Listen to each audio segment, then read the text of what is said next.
مساء الورد والياسمين على حبايبي في كل مكان، يا رب تكونوا النهاردة هنعمل أحلى شاورما سوري في البيت ملهاش حل، زي اللي بنشتريها من بره ويمكن أحلى كمان شوية.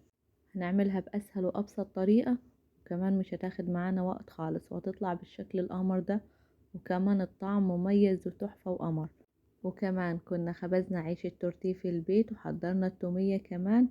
هسيبلكم لينك طريقة التومية ولينك عيش التورتيه في الكومنتات، ادخلوا شوفوا الطريقة، كانت سهلة خالص وبسيطة.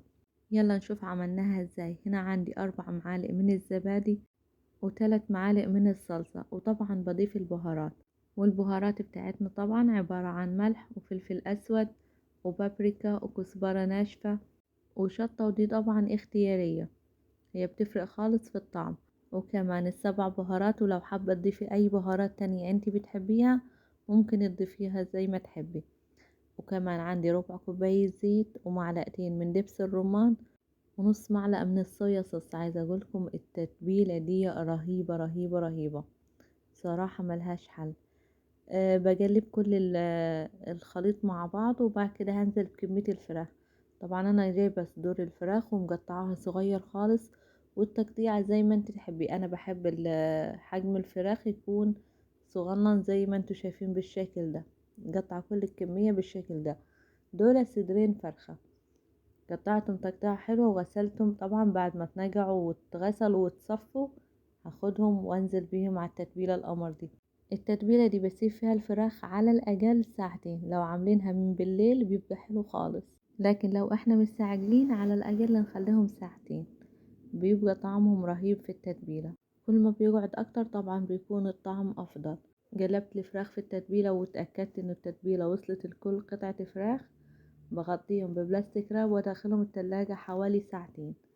بعد كده في طاسة على النار وزيت سخن، اهم حاجة الزيت يكون سخن، وبنزل بالفراخ على نار عالية. اهم حاجة يكون النار عالية في الوقت اللي انا بنزل فيه الفراخ تاخد صدمة وتتقفل المسام بتاعتها علشان ما تنزلش مية كتير. وبعد كده اول ما الفراخ تتماسك شوية في الزيت، ابدأ اهدي النار شوية بشوية. عايزة اقولكم ان الفراخ ما بتاخدش يعني 10 دقايق 12 دقيقة بالكتير على النار وتكون استوت وجاهزة. ممكن طبعا لو مش عايزين تعملوها في طاسة وزيت وكده على النار، ممكن نحطهم في صينية واسعة وندخلهم في الفرن، بسيبهم برضو ربع ساعة في الفرن، وبعد كده واشغل لهم الشواية حوالي دقيقتين 3 كده علشان يبدأوا ياخدوا كده لون خفيف ويبقوا كده نص الشاورما، نص قطعة الشاورما نص كده كريسبي ونص التاني بتاعها طري، يعني على اساس معمول زي المعمول في المطاعم، ان هو معمول في اسياخ ونص كده كريسبي ونص طري، يعني بالشكل ده. هنا خلاص الشاورما بتاعتنا استوت وتبخر كل المية اللي طلعت منها. هنا هنبدأ ان نعمل السندوتشات. خلاص ده العيش التورتيه اللي انا نزلته لكم من يومين، صراحة سهل خالص وبسيط، ما بياخدش 10 دقايق تحضير. هسيبلكم اللينك بتاع الطريقة بتاعته في الكومنتات، هو والتومية برضو، التومية نزلتها لكم امبارح ودخلوا شوفوهم صراحة، يعني مفيدين خالص. هنا خلاص يعني بنص معلقة كده تومية على العيش، حطيت كده شوية شاورما، معلقتين 3 شاورما، ما مكترش علشان يتلف معانا بكل سهولة. وطبعا هنا عاملة بطاطس الشاورما، يعني لازم بطاطس معاها. هنلف الساندوتش ونبدأ نديله اللون القمر اللي هو زي بتاع برا كده، تحس انه جايبين كده الساندوتش من برا مش معمول في البيت خالص.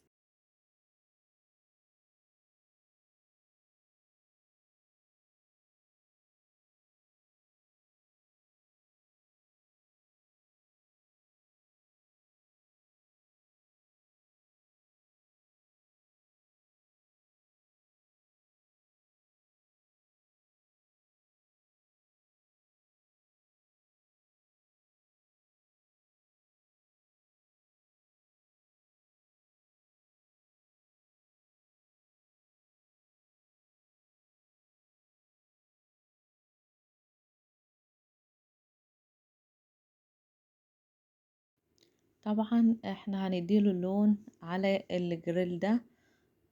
طبعا ممكن نستخدم الجريل الطاسة عادي، ممكن في طاسة عادية خالص مسطحة، ممكن ندهنها دهنة زيت خفيفة وندي اللون للساندوتش.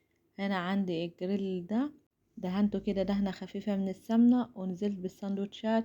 وكمان عندي غطا حلة تقيل ضغطت بيه السندوتشات علشان تاخد الخطوط بتاعت الجريل بالشكل ده.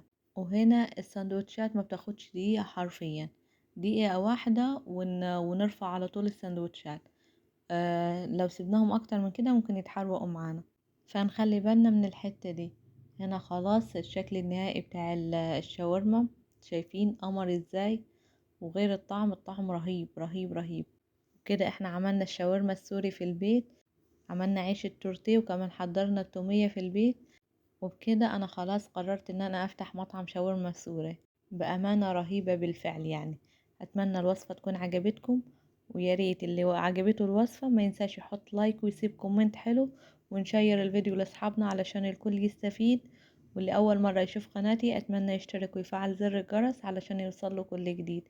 ما تنسوش تتابعوا صفحتي على الفيسبوك مطبخ كامة. ان شاء الله نشوفكم على خير في فيديو جديد. See you. باي باي.